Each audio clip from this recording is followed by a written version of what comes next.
এদেরকে নিয়ে ব্যবসা করার কোনো অধিকার আল্লাহ আমাদেরকে এই সমস্ত নোংরা মন মানসিকতা থেকে বের হয়ে আসার তৌফিক দান করুন। তবে একটা কথা বলি, যুবকরা চাইলেই পাল্টাবে।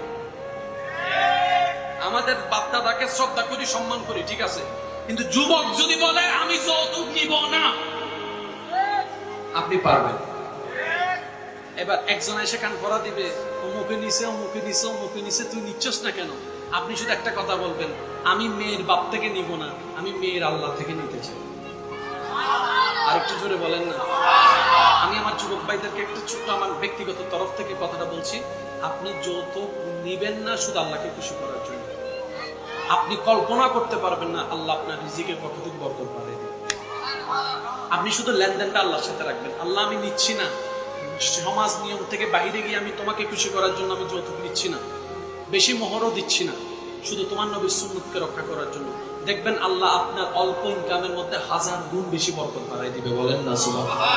আল্লাহ আমাদের সবাইকে বুঝে আমল করার তৌফিক দান করুন।